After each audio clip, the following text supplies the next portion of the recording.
Welcome to Parashat Behar, and I'm absolutely delighted to have with me yet again Rav Eliyahu Pereira, and the guru of podcasts from the Alshech as he sits in that corner. Right And there. this is actually your third appearance in Thank God. the podcast. We said we have to do every single book. Every Chumash have to be on one. So this was a very fitting time to be on, and there was an opening. So Fantastic. So tell us a little first bit time in the Alshech. First time in the Alshech, exactly. Tell us a little bit about what you've been up to since we last saw you. Still pushing on with videos and more classes.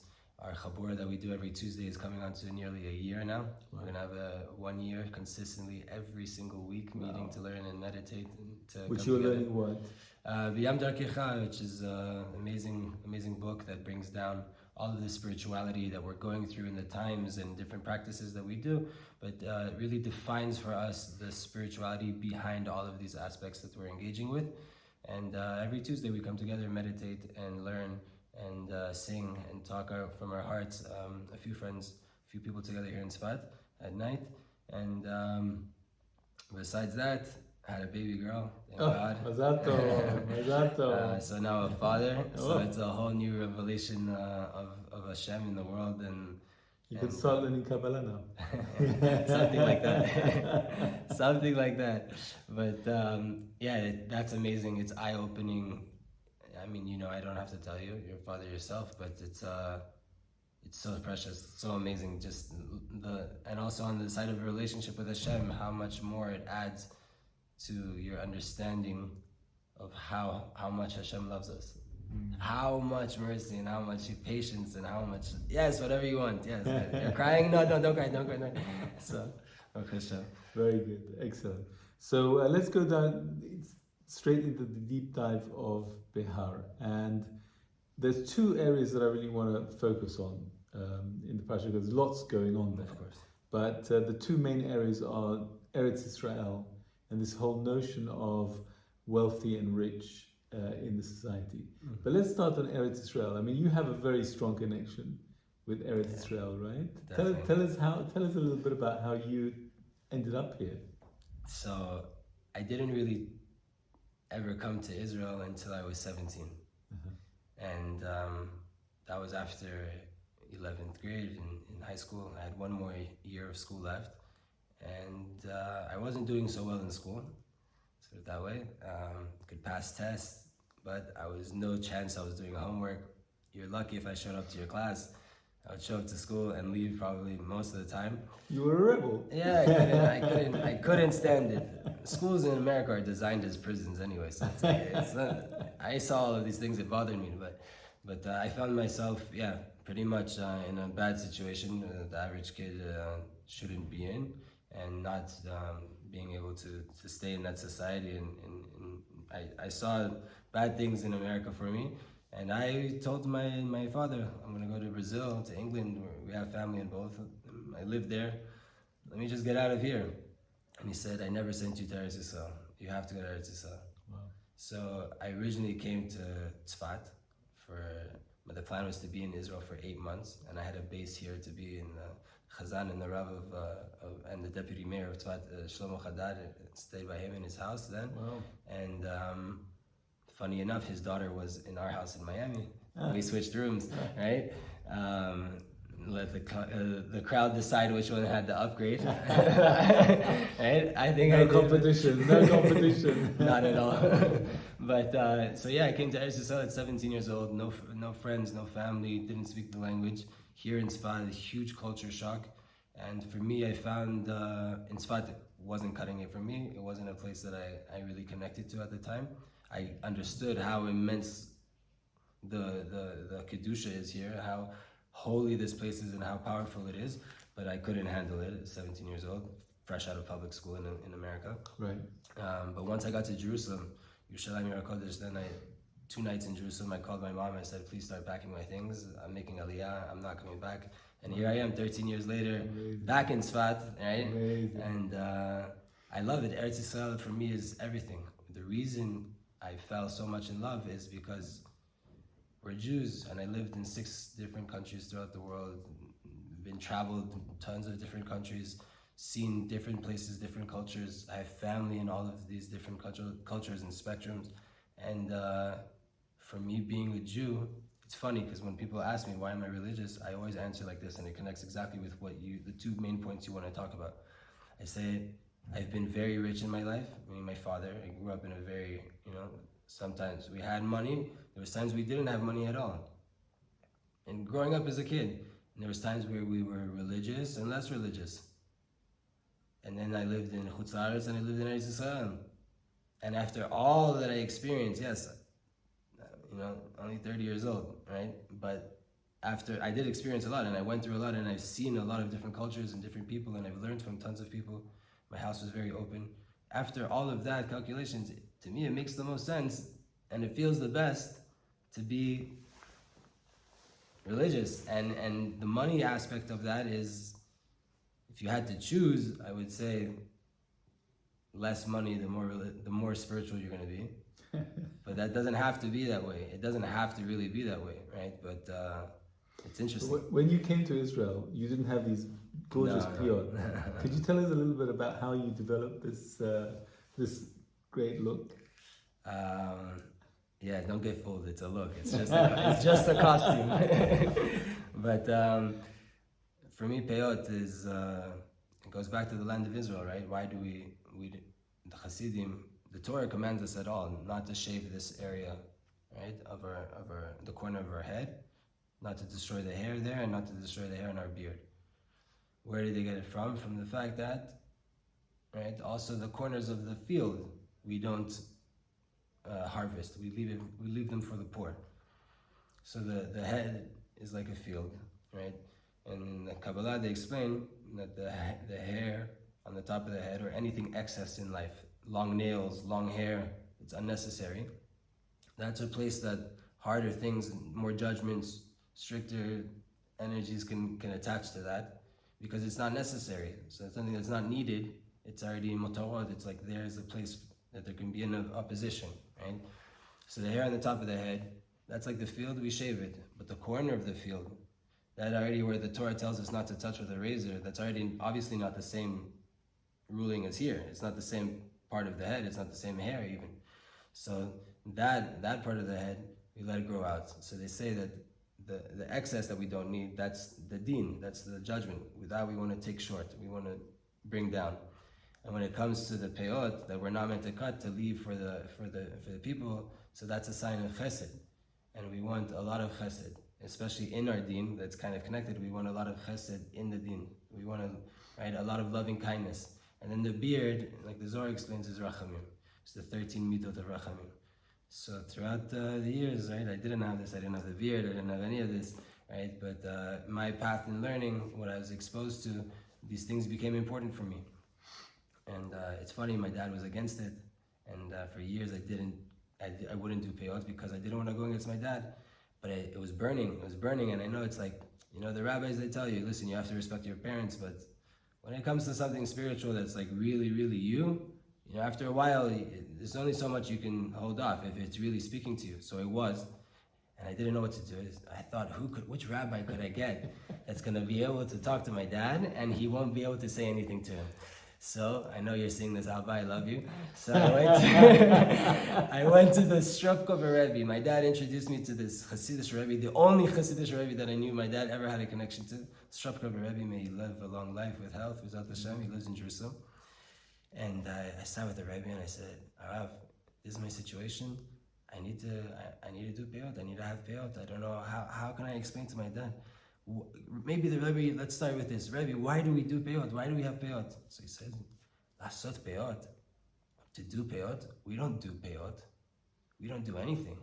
So I was like, Rav, what? He says, I didn't do anything. And I'm looking, me without peyot, looking at the rabbi with peyot. He says, Rav, with all due respect, you have peyot, you did something. He says, this? I didn't do this. I took this off. I did this. Hashem did this. From there, I went and I got a haircut. I said, Abba, you can take it with the Shankar Rebbe. I didn't do anything. I just cut my hair here. I missed the spot.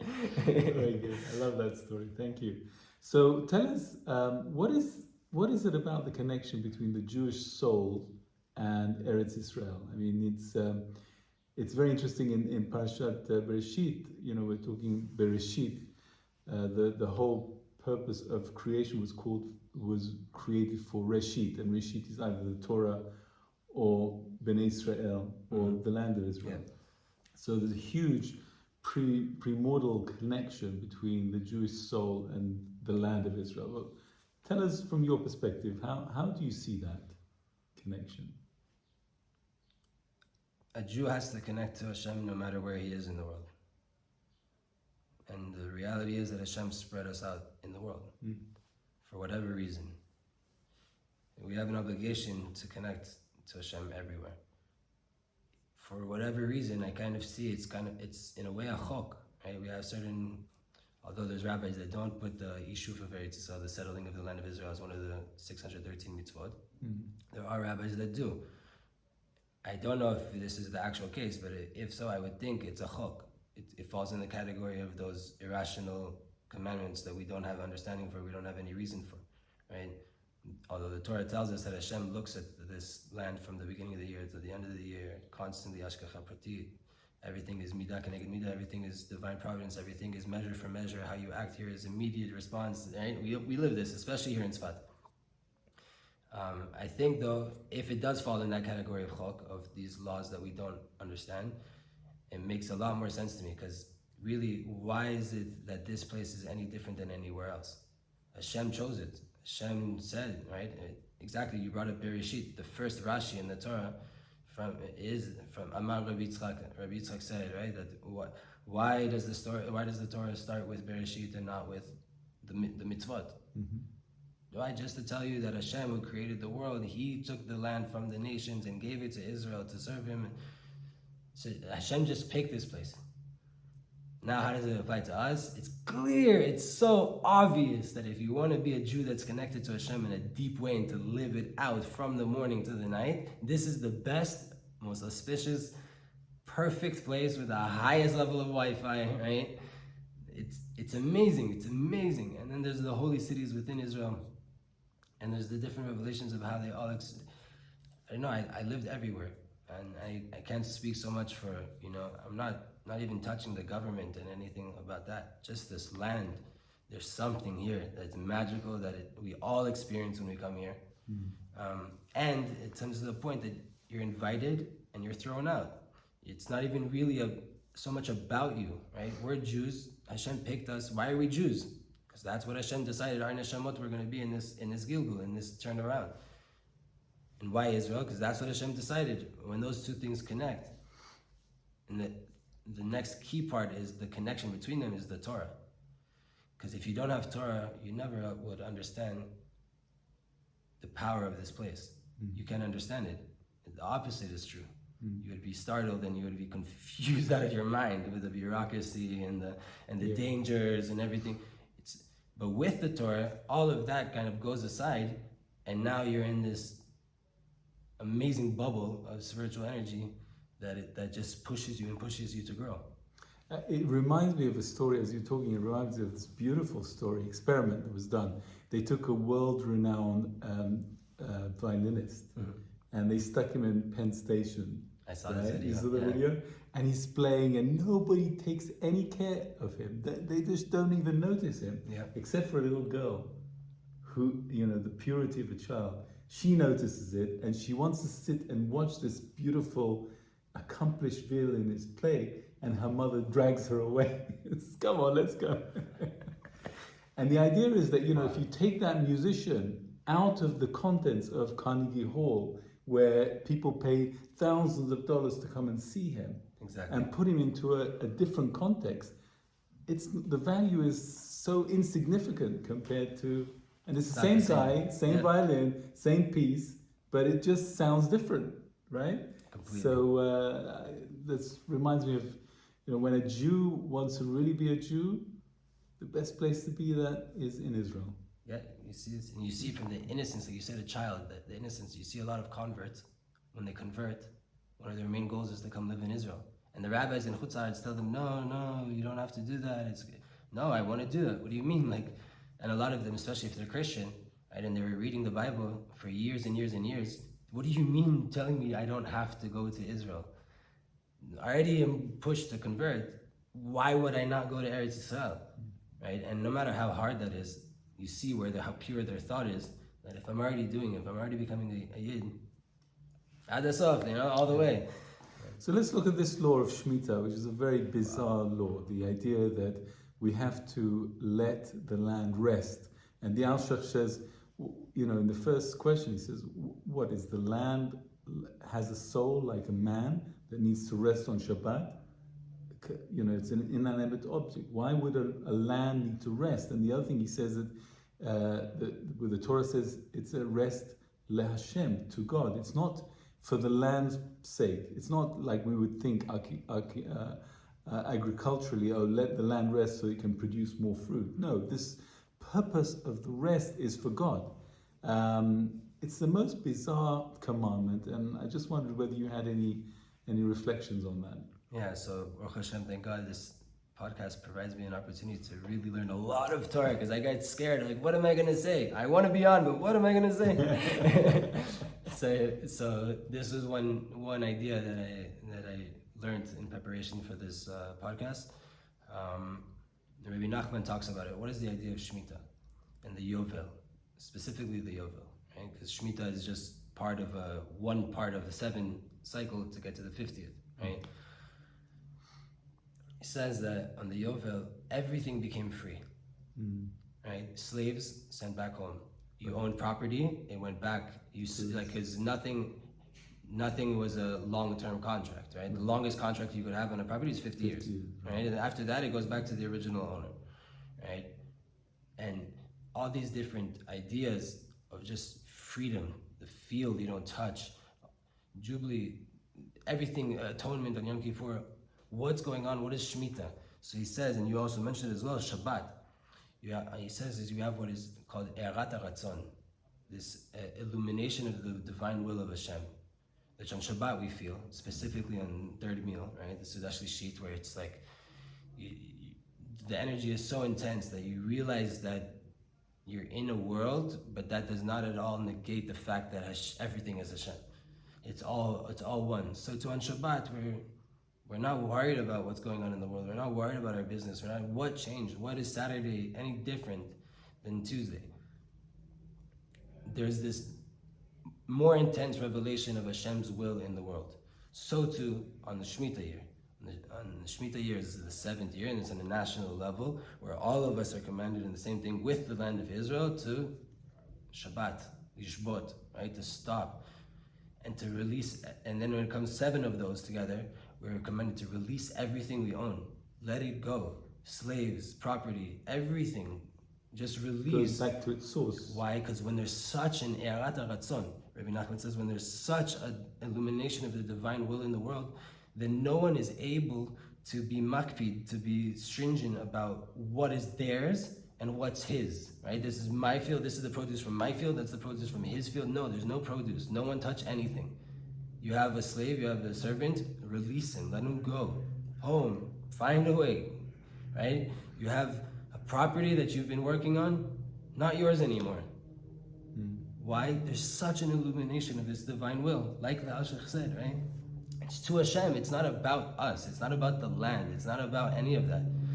Remember, take a year, after 7 cycles of 7, take a year to completely release everything, and you see that what is the word, the number 1 word in this whole Parashat of Behar? No. There's 2 that are very frequent. Maybe Shabbat is more than the other, but the other one is Geulah. This is redemption.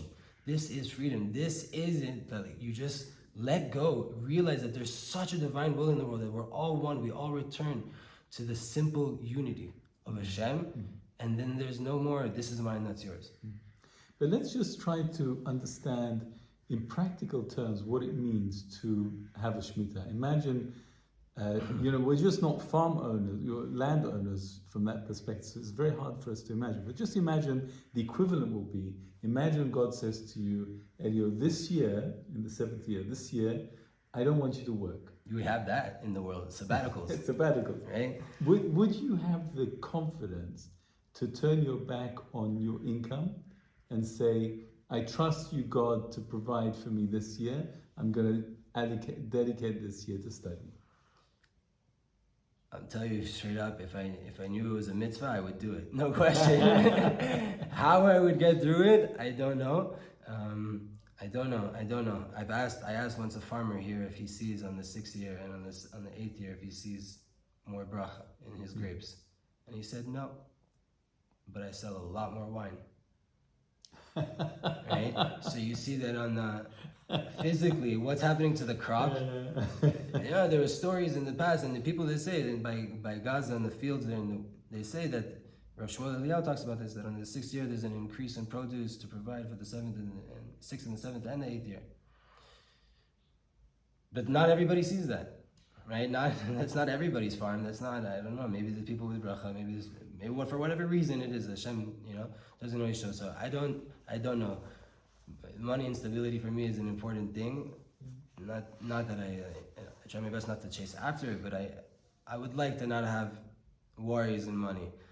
With that said, a year of just learning Torah. Wow! Commandment, a mitzvah to do it? Yes, please. Yes, please. Dream come true. Very good.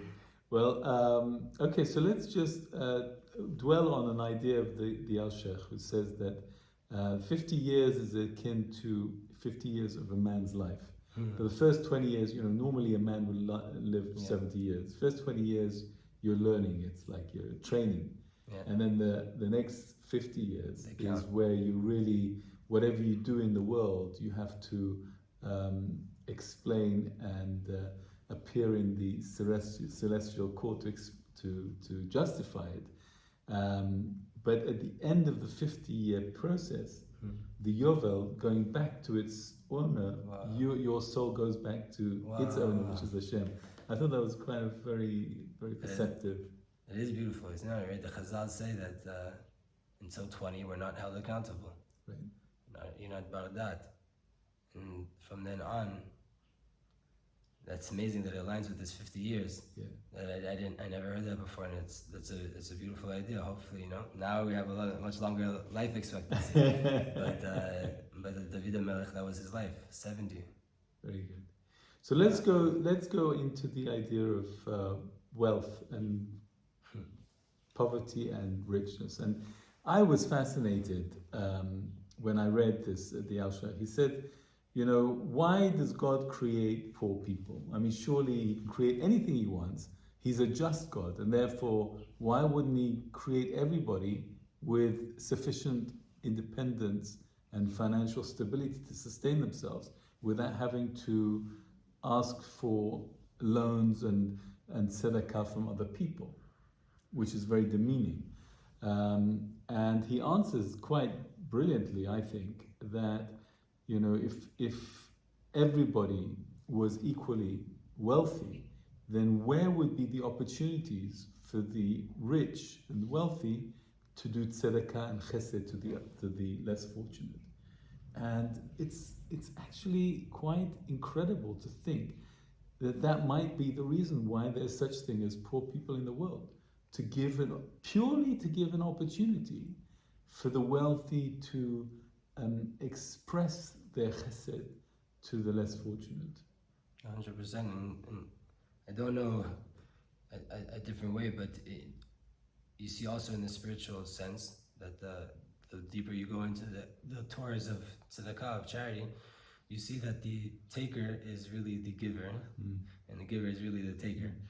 Right? So and another aspect of it as well, you see also in the halacha of tzedakah, that if you have a person who has a certain standard of living and he's at a risk of losing that standard of living, you have a mitzvah to help him more than the regular poor person. The regular poor person, he's in his situation. But this guy who has a family and they're used to this standard of living and his business is about to go bankrupt, you should try your best to help him. Because he also supports other people and he has a business and he's doing, and he already has, you're going to have a whole family losing out. The guy on the street is, with all due respect, he's going to be okay. He lives this. So there's all these different, I don't know if it's really always just wealthy and the poor.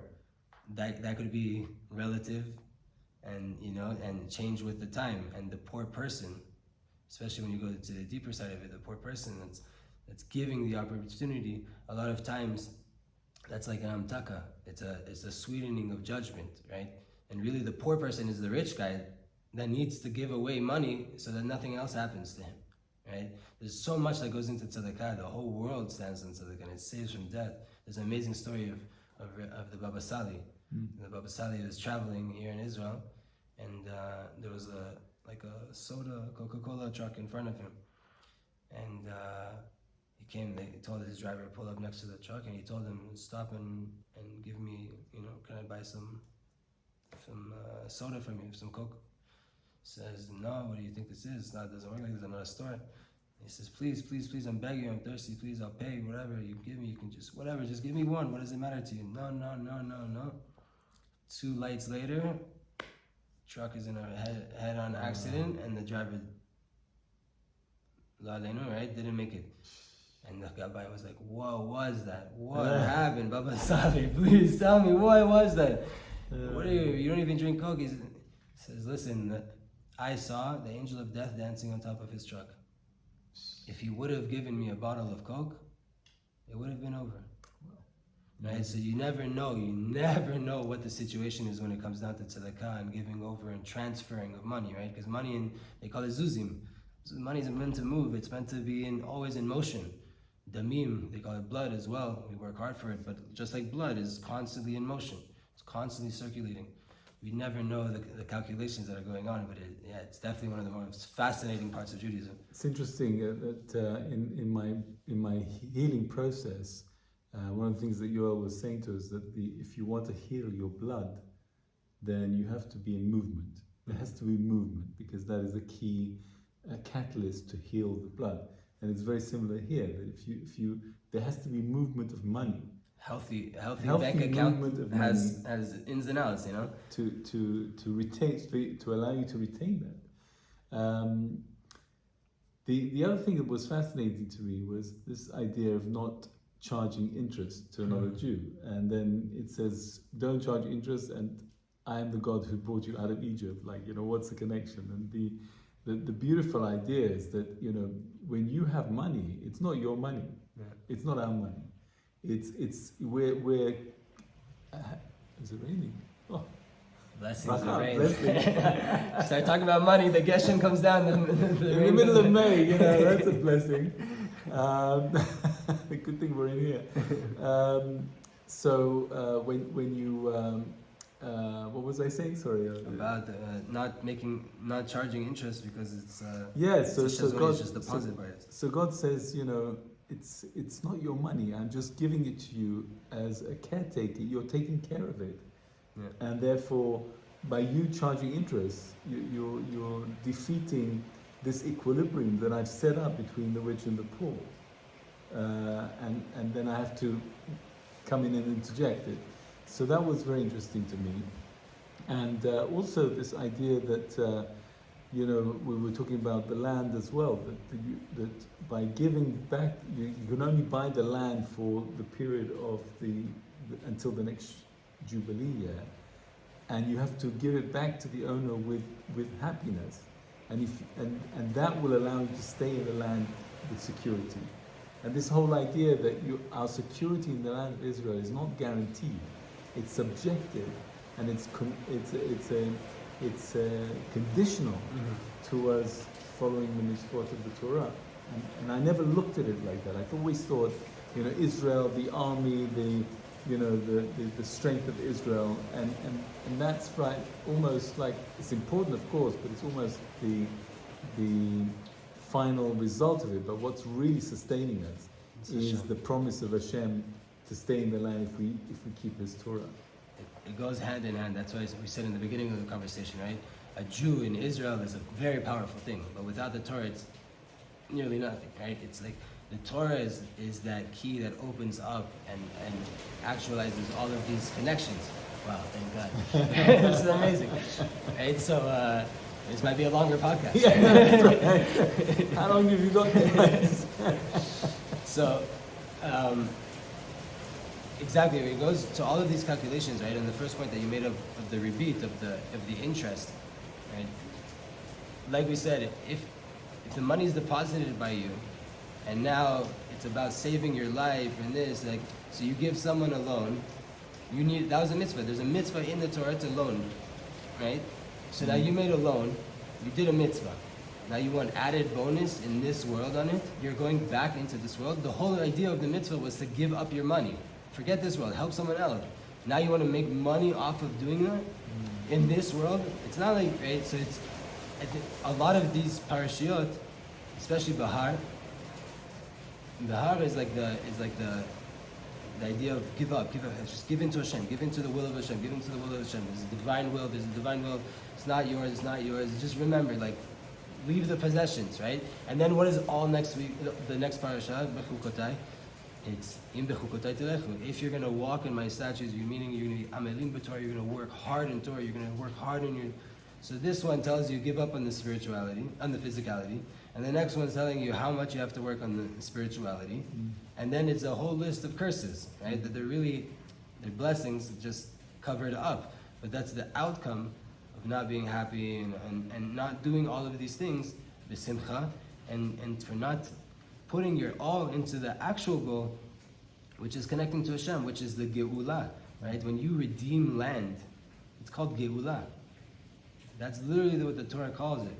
Getting away, like giving up something, returning it to its proper source, that is called geula. So the same thing with us. If the more we care about interest, like really, you gave someone $1,000, now you want 1,200 back? Really? The satisfaction of helping him out, he's paying you back. He's for sure going to pay you back. You really want to make money off of him? You want to be more in this world. It's not enough that you just helped another Jew out, that you helped him pay bills to put food on his table. You want him to pay for that? You had it, right? You gave it to him. You had it. Just wait till he pays it. So there's so much here, but the more we're attached to this world, the more we're not working on the Torah, we're not walking with the statutes, and we're leading ourselves towards all the negativity that could appear in this world. The more that we give up from this world, we go into a geula mindset, a redemption mindset, a yovel mindset of the jubilee, of Yom Kippur, of the shofar, of all these different amazing ideas of spirituality and awakening, then you start to not really even care about the interest so much.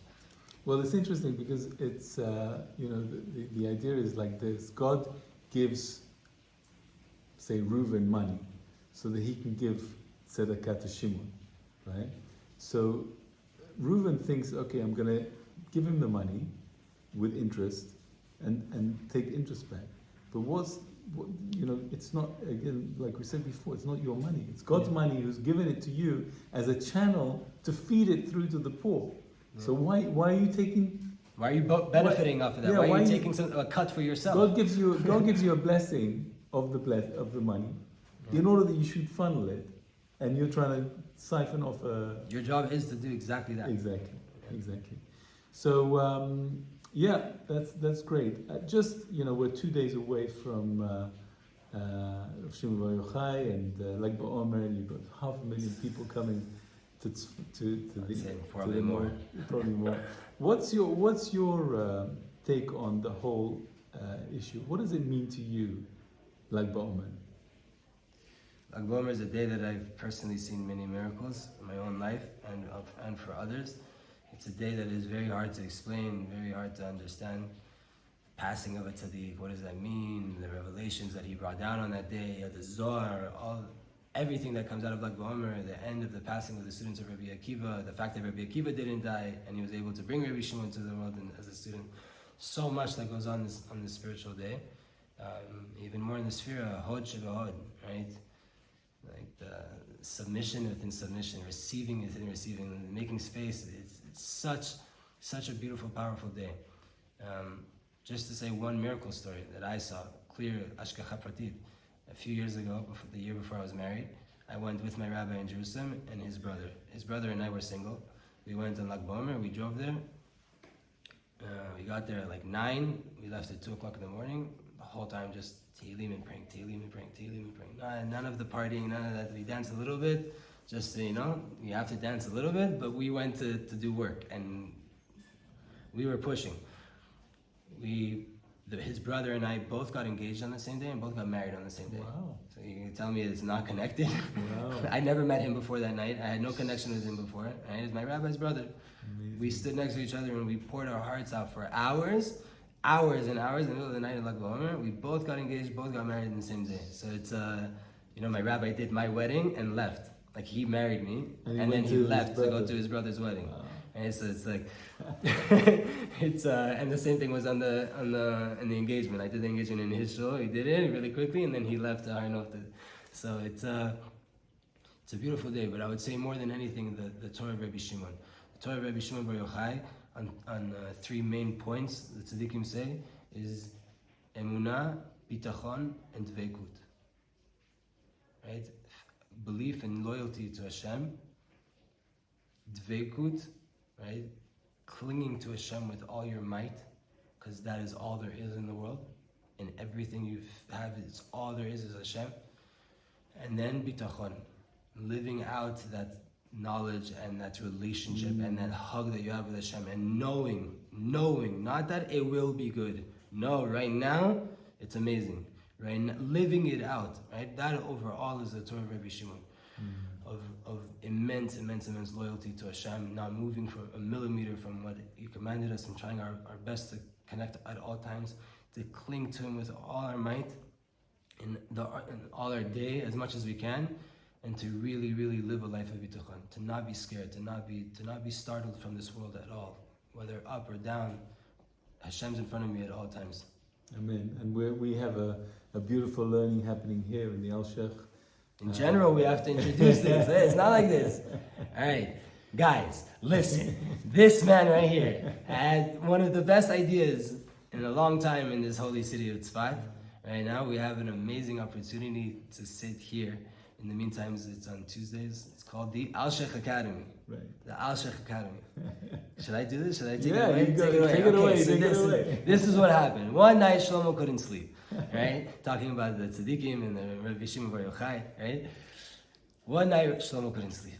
And didn't know why he couldn't sleep. And obviously, a holy man in Tzfat, what does he do? He starts to contemplate, why can't I sleep? I need to strengthen my Torah learning, right? And everybody, by the way, if you need a segula to sleep, you have insomnia, you can't sleep at night, learn Torah. It's the #1 way to pass out.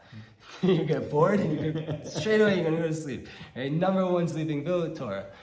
Right? So Shlomo couldn't sleep, comes up with this amazing idea with the development of time, figures out that night he couldn't sleep was the Arizal's Ilula. It actually was the Alshech's. It was the Alshech's. I said it by mistake. It's the Alshech's. Was the Alshech's Ilula? Yeah, it's Erev Pesach. Oh, that's when it was. Erev Pesach. Yeah. Wow, okay. Even stronger. Yeah. Okay, that's why it's here. Now it makes more sense. Right? So the Alshech Zilula couldn't sleep, come up with the idea to bring to Tzfat Chok Lisa. Why did you pick Chok Lisa? Why was that the thing? Chok Israel was. If it was the Ari, I understood it. Now I have the Chok question. Israel, because we have a learning of the Torah through Torah Moshe, the learning of the Parashat with the Alshech. That's the written law. Then the oral law is encapsulated, I think, best in Chok Israel, because you've got the Gemara, the Mishnah, the Ketuvim, the Musar, and you've got Halachot, all in one capsule. And I thought that was a fantastic way to just get a dose of each one. So that's it really is. It really is. And this amazing academy is for Anglo speakers here in the holy city of Tzfat. And we're going to be meeting every Tuesday for now for the next 15 weeks, right? And then hopefully getting started on a 5-day-a-week program, 4 hours every day of learning here with breakfast. And broadcasting it to the world, really. Giving the opportunity for everybody in the world to tap into the very beautiful spiritual learning at the Holy Alshech Shul. It's almost like, imagine I had a camera at the Carnegie Hall, and you can see the original performances live. That's the idea. Yeah, it's a beautiful thing. Hopefully everything will be recorded and there will be access to the public for it. And in general, we're looking for sponsors. This costs money to have the equipment, to upload it and to work on it and to provide breakfast and to pay for the teachers and everything. So this costs money. If you have any event or anything that you want to sponsor, just in general, you want to put your money towards Torah in the holy land of Eretz Israel, in the holy city of Tzfat, in the holy Beit Midrash of the Alshech HaKadosh, right? Holy, holy, holies. So if you want to be a part of this and join the Alshech Academy from afar and to support, be in touch with Shlomo, you can be in touch with me, and B'ezrat Hashem, we'll get this money to the right place to make sure that there's more Torah in Eretz Yisrael to connect Behar and Bechukotai, B'ezrat Hashem, with the Alshech. Blessings and blessings. Thank you so much. Thank you very much. Thank You are, I call you It's the same letters. Eliyahu. And look forward to seeing you next week. B'ezrat Hashem. Thank you.